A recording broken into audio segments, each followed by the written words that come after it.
Back in the summer of 2018, my pals and I decided to embark on a road trip to Indianapolis. Our plan was to reach Indy around 11 p.m., and everything was going according to plan. It was about 10 p.m., and we were roughly an hour away from our destination. Now, here's where things took an unexpected turn. My buddy Jake suddenly had a pressing need to use the restroom, and we were in the middle of nowhere. Our driver, Sarah, was dead set against making a pit stop. They got into a bit of a back-and-forth argument for a good while, but eventually Sarah gave in.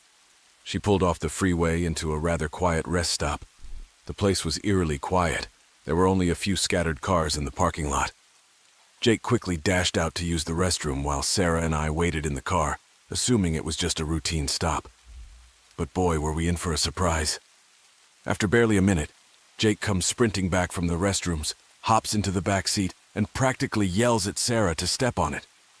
Now, Jake is known for pulling pranks, so at first we thought he was just messing with us. Sarah told him to knock it off and had a little chuckle. However, Jake was dead serious. He pointed out of the car window, and what did we see? A guy, just walking straight toward our car without saying a word. Sarah wasted no time. She started the car and raced away, and we saw the guy break into a sprint, trying to catch up with us. It was nighttime, so I couldn't make out the guy's face clearly, but I could see him hurrying to his car as we sped away from the rest stop. Sarah was driving like a person possessed, and the other guy wasn't giving up either. He was tailing us closely in a beat-up green Honda. We couldn't see much, but that car was right on our tail. Sarah floored the gas pedal, and we were soon cruising at over 100 miles per hour. I glanced at the speedometer, and it read 112.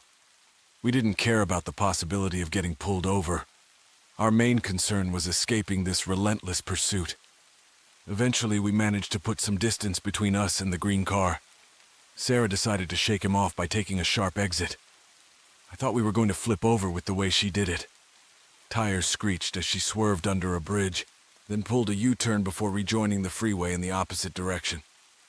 I've got to admit, it was a pretty impressive move. Thankfully, we lost the guy.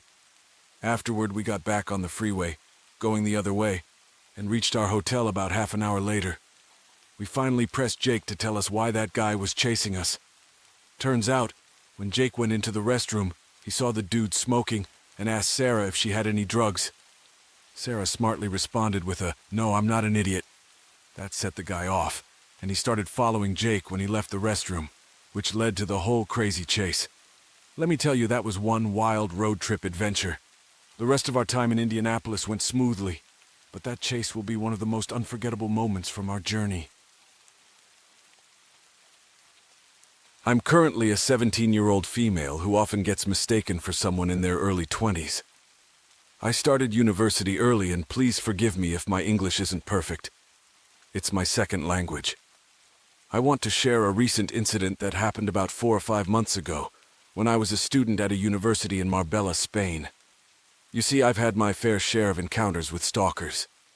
Maybe it's because I have a youthful face but the height of an adult, which seems to attract a lot of creepers. So, I've become somewhat used to it and even developed a system to gauge if a stalker is dangerous. On that particular day, I was walking to the university early in the morning, listening to music, minding my own business. I heard the sound of a car creeping up behind me. Since there weren't any sidewalks, students had to walk on the side or even in the middle of the road. Thinking it was just a car trying to get by and get to work or something, I moved aside. I pulled out my earplugs as a safety measure. When I glanced at the driver, I was taken aback. He was almost leaning entirely out of his window, giving me this incredibly creepy stare. His eyes looked like they were going to pop out of his skull, you know, the kind of eyes you'd expect from someone who's into heavy drugs. I was a bit startled by this, but I pretended to walk on as if I hadn't noticed, occasionally glancing back at him. I'd seen him around before, and he and his companions had a reputation for approaching girls and trying to get them inside their car. Some girls even caught them trying to take pictures of them. It was creepy enough that whenever anyone passed by their small shack of a home, it always reeked of weed. I couldn't help but wonder why the police hadn't done anything about them. As I finally reached the tunnel that leads to the university trail, a rundown road that goes up a hill surrounded by farms. I thought I had shaken him off. But then, I heard the car creeping up behind me again, and it was getting slower as we neared the tunnel. I sprinted as soon as I reached the tunnel, not stopping until I reached the university's main building. I looked back and saw the car making a U-turn at the head of the trail, disappearing into the distance. I was panting and trying to catch my breath, but then I realized that the university's main building was locked. It turned out to be a holiday, and I had gotten up early for no reason. After collecting myself, I decided to walk back down the trail, being as stealthy as possible. I kept glancing around, but the car and the man were nowhere in sight, which made me feel somewhat relieved. I continued walking through the tunnel, feeling a bit more at ease. But then, when I got back on the road, I heard the familiar sound of that car creeping up behind me once again.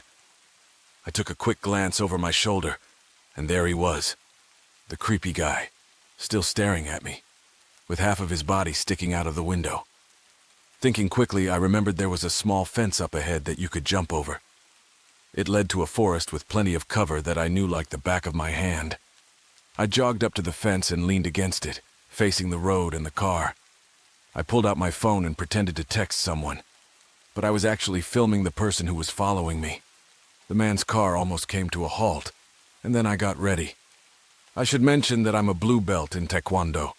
The man seemed like he was about to open his car door when another car pulled up behind him. This new car seemed perfectly normal, and in fact, the driver didn't seem too pleased about my stalker's car driving so slowly. As more and more cars piled up behind Mr. Creeper, it forced him to move down the road. I watched with a smirk as his face turned into a look of anger, the kind of face a baby would make. I've noticed that a lot of stalkers make that face when their plans fail. I kept my eye on him until he looked away to see where he was driving off to. I waited for a while, making sure he didn't make a U-turn again, and when I felt safe, I sprinted back to my apartment. I double-checked to ensure I wasn't being followed before going inside. I did see that guy a couple more times after that. He and his buddies tried to talk to me, and some even tried to touch my arm as I walked away. Well, let's just say I took care of the situation, but looking back on it now, I can't help but wonder just how creepy it all was, and what exactly they were up to. Hello, everyone! If you enjoyed this video and found it helpful or entertaining, please consider giving it a thumbs up and subscribing to our channel. Your support motivates us to create more content you'll love. Thanks a million. And if you've just subscribed, please drop a comment saying I subscribed. We'd love to welcome you to our community.